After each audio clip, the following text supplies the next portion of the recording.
vamos a hablar de derechos humanos en vez de esto otro, y la verdad es que hay que hacer todo al mismo tiempo. Hay que preocuparse por las situaciones que afectan a los derechos humanos y la violación del derecho internacional en todas partes del mundo y en todas circunstancias. Bueno, y es precisamente en ese propósito editorial que queremos saludar a esta hora de la mañana al politólogo chileno, avecindado en Cisjordania, Javier Abueit, para hablar precisamente de lo que está ocurriendo en Gaza. Javier, muy buenos días, gracias por poder conversar esta mañana. Muchos saludos a ustedes, buenos días, buenas tardes aquí. Sí, bueno, en primer lugar, partamos por lo último, estos misiles disparados por Hezbollah y los ataques de Israel en el sur del Líbano, que por el otro lado son, según algunos análisis, situaciones que conspiran contra la posibilidad de poder alcanzar un acuerdo. En tu análisis, Javier, ¿qué es lo que conspira contra la posibilidad de poder alcanzar un acuerdo? Y aquí yo creo que ha quedado muy claro de que es el primer ministro israelí, Benjamín Netanyahu, que no tiene ninguna intención de lograr un acuerdo, que ha cambiado los términos del acuerdo constantemente, que de hecho en su momento cuando el movimiento Hamas aceptó el acuerdo que había sido presentado por los Estados Unidos, que a su vez había sido un acuerdo negociado entre Estados Unidos e Israel, con posterioridad Israel decidió rechazar el mismo acuerdo, y es una cosa que por lo demás se comenta mucho en los medios de comunicación israelíes. Es decir, hoy en día existe una oposición a Netanyahu, no necesariamente en cuanto a una oposición que busque el fin de la ocupación israelí, no va por ese punto, pero sí existe una crítica muy grande en cómo ha llevado a cabo sus políticas en cuanto a la situación en Gaza, particularmente porque claramente la prioridad del primer ministro israelí no es el retorno de los israelíes que están en Gaza, sino que es poder mantenerse en el poder. Uh-huh. Y en caso de que haya un acuerdo de cese al fuego, en estos momentos se vería enfrentado a una situación personal en los tribunales israelíes por materia de corrupción, que probablemente haría que su gobierno se acabe. Y hay que recordar que Netanyahu hoy en día es el moderado en el gobierno israelí. Está aliado con partidos que son bastante más extremos que él mismo. Y estos partidos tampoco quieren detener la situación actual. Por ende, queda más de manifiesto con la frustración que han sentido los países árabes involucrados, es decir, Qatar y Egipto, más la administración de Joe Biden, que no habla mucho, pero que los ciclos diplomáticos casi se saben cuál es la posición que los tienen, que ha sido Benjamín Netanyahu el que ha estado saboteando la posibilidad de un acuerdo. Uh-huh. Javier, ¿qué tal? Buenas tardes allá, buenos días acá.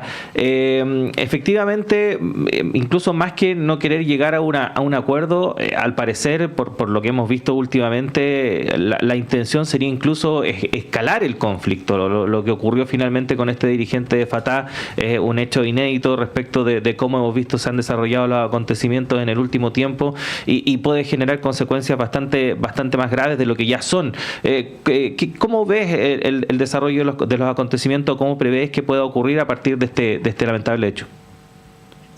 Mira, yo personalmente creo que Benjamín Netanyahu ha sido el político más exitoso en la historia de Israel por una cosa muy simple, porque ha logrado de que haya un consenso político en Israel en contra de un Estado palestino. Y eso ha sido imponer lo que fueron sus términos desde que fue primer ministro en 1996 y que la agenda que tuvo era destruir el proceso de paz. Recordemos que en el año 93 se firmó el acuerdo de Oslo y en estos momentos había la posibilidad de un acuerdo entre Israel y Palestina y su propósito luego del asesinato por parte de un terrorista israelí del primer ministro Yitzhak Rabin fue el destruir el proceso de paz y es lo que ha logrado en definitiva. Ahora, cuando se habla de la posibilidad de escalar, recordemos de que desde un en su discurso oficial, Benjamín Netanyahu habló de más de un frente que ellos tendrían que tener. Entonces ahora habló del frente en Gaza, habló del frente de Cisjordania, habló del frente de Siria, Líbano, y habló también, fíjense, del frente interno. Hay 1.800.000 palestinos que viven en Israel, que son los que sobrevivieron a la Nakba de 1948, que son ciudadanos de segunda clase, pero ciudadanos al fin y al cabo en Israel. Ellos por lo menos pueden votar en las elecciones israelíes, e incluso ellos se han visto afectados por esta.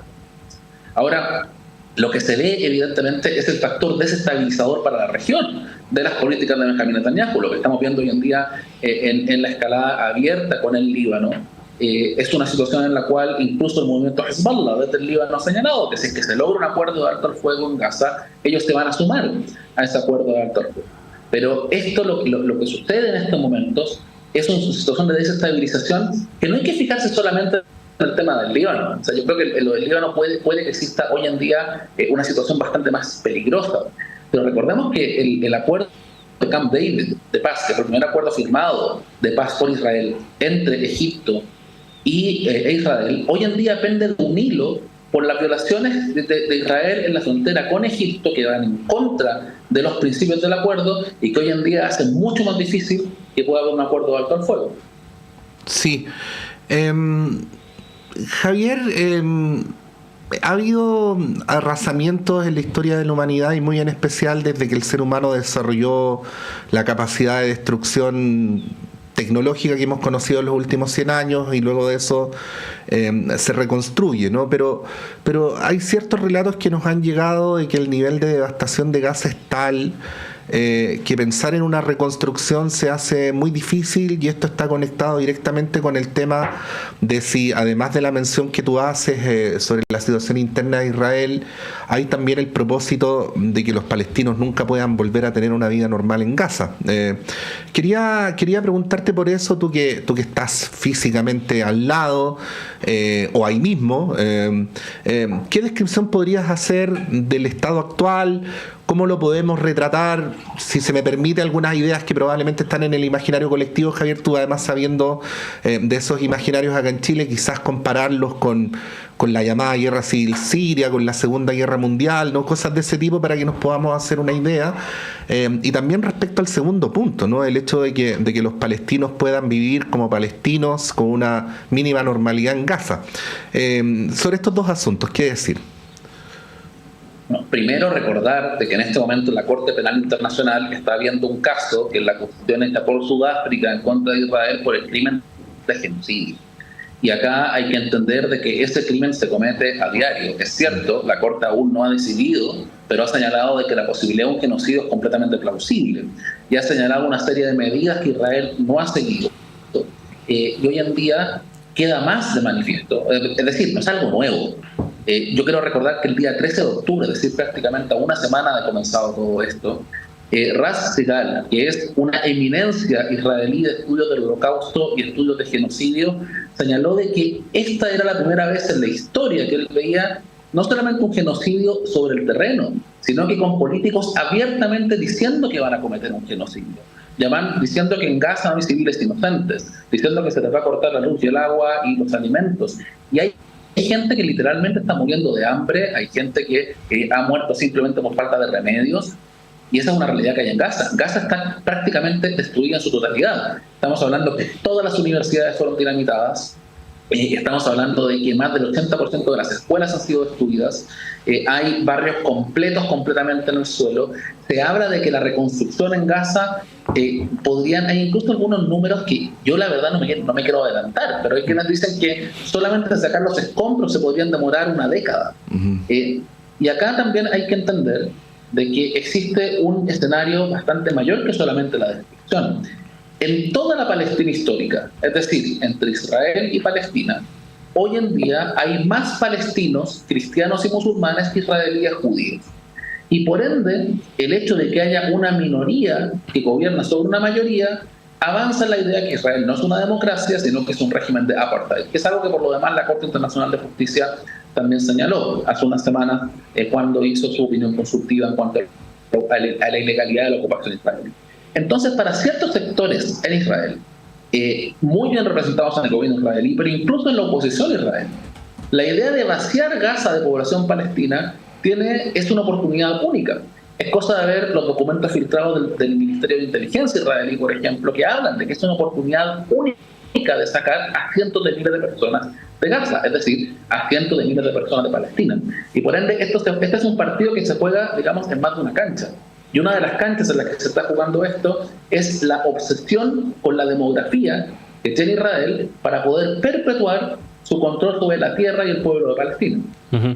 Y a propósito de eso, Javier, porque obviamente lo que está ocurriendo en Gaza, los crímenes, la destrucción que hemos visto ahí, ha capturado prácticamente toda la atención, pero al mismo tiempo ha aumentado de manera exponencial el número de asentamientos ilegales de Israel en Cisjordania, que es una realidad que se está viviendo y que es otra muestra, ¿no?, respecto de esto que comentábamos al principio, cómo al parecer aquí la intención es efectivamente hacer una racia respecto de lo que es el pueblo palestino del territorio. Tú que estás ahí en Cisjordania, ¿cómo se está viviendo eso ahí? A ver, hay que entender que desde el 7 de octubre hasta hoy hay prácticamente 15 aldeas palestinas que han desaparecido en Cisjordania, cuya población ha sido completamente limpiada étnicamente de la misma forma que se hizo en 1948 durante el proceso que se conoce como la Nakba o la catástrofe. Tenemos que considerar de que en círculos no solamente palestinos, esto es una cosa importante porque hablamos del tema regional, existe se entiende en la región de que si es que Israel logra el desplazamiento forzado de población desde Gaza, el paso siguiente va a ser Cisjordania. Y ahí van a haber cientos de miles de personas que también se van a ver afectadas por esto. Pero hay que hacer una cosa, el desplazamiento forzado no es solamente poner a la gente en camiones y llevarlos a la frontera, es hacer que las condiciones de vida sean tan imposibles que la gente termine yéndose, pero eso no es irse de forma voluntaria. Se ha generado toda la condición para que la gente se tenga que ir, que es lo que está haciendo Israel en Gaza y lo que ha hecho en varias partes de Cisjordania. Como tú muy bien dices, la colonización ha subido bastante, el proceso de anexión israelí continúa.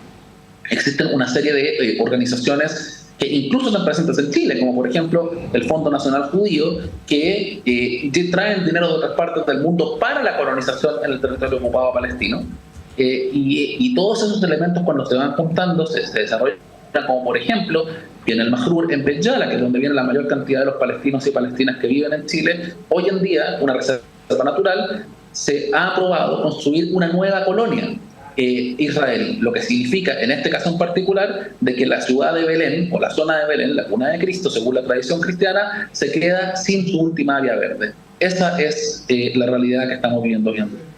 Estamos conversando a esta hora de la mañana con el cientista político Javier Abuey desde Cisjordania.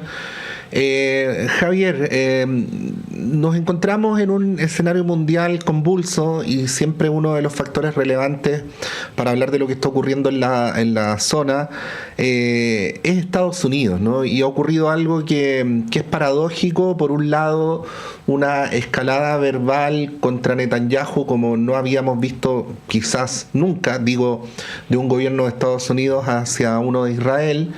Pero por el otro lado, muy pocas medidas concretas que den cuenta de esa expresión retórica de molestia, ¿no? Y todo esto además tiene como un componente adicional la muy encarnada contienda electoral presidencial que se está dando en estos momentos en ese país. ¿Cómo podríamos vincular estos dos escenarios, ¿no?, siendo siempre el de Estados Unidos tan preponderante para el de Israel y por lo tanto a su relación con Palestina?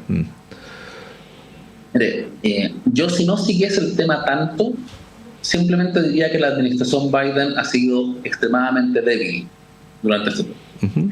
Como sigo el tema un poco más, puedo decir que la administración Biden ha sido completamente cómplice en los crímenes que Israel está llevando a cabo. Y que como se están acercando las elecciones y existen ciertos estados en los Estados Unidos donde la población árabe y musulmana es extremadamente importante, particularmente, por ejemplo, el caso de Michigan, que es uno de los estados que tiene que ganar el Partido Demócrata en este caso, han estado filtrando, y todos sabemos acá cómo se hacen esas noticias. Alguien llama por teléfono, dice, oye, estuvo hablando Joe Biden con Benjamin Netanyahu y se enojó mucho con él, y le habló muy fuerte. Pero después le entrega $20,000 millones para, como hace 2 semanas, en armamento. Entonces, lo que estamos hablando acá es que hay una administración norteamericana completamente cómplice en el genocidio que se está llevando en contra del pueblo palestino, lo que no quiere decir de que estén contentos haciendo eso por un lado, y que por otro lado tampoco quiere decir que las bases del Partido Demócrata estén muy contentas. De hecho, todos los estudios de opinión. Yo no soy muy partidario de tomar las encuestas, digamos, de por sí, pero cuando todas dicen absolutamente lo mismo, es importante. Todas señalan de que los demócratas menores de 35 años, en su mayoría, no son pro-israelíes. Y esos son elementos de que muchos miembros del Congreso norteamericano entienden bastante bien. Entonces, hoy en día, acercándonos a la elección de los Estados Unidos, es cierto que a Kamala Harris le ha ido bastante mejor las encuestas que a Joe Biden. Es cierto que le ha dado un nuevo aire a la posibilidad de los demócratas, pero Kamala Harris también entiende de que va a tener que escuchar a los que se están manifestando por Palestina en los Estados Unidos y que necesita no solamente los votos de árabes y musulmanes, sino que también necesita del sector progresista en el Partido Demócrata, que hasta el momento no se ha comprometido completamente a eso con su campaña, principalmente por la posición de la administración de Joe Biden sobre el tema de Palestina. Uh-huh. Bueno, Javier, queremos agradecerte estos minutos que has tenido para conversar con nosotros. Vamos a continuar muy pendientes respecto de lo que está ocurriendo allá, así que vamos a recurrir a tu ayuda para que nos cuentes, ¿no?, respecto de lo que está pasando. Así que un abrazo grande, que estés bien. Encantado, que esté muy bien, muchas gracias. Muchas gracias, Javier, por tu gentileza siempre además con nosotros y nuestros auditores y televidentes. Son las 7:59, van a ser las 8. Te propongo, Claudio, que vayamos un breve alto. Nos reencontramos en un ratito. Tú vuelves acá a la conducción. Yo por mientras continúo con más conversaciones y más información junto con todo nuestro equipo en este radioanálisis de día lunes 26 de agosto del año 2024.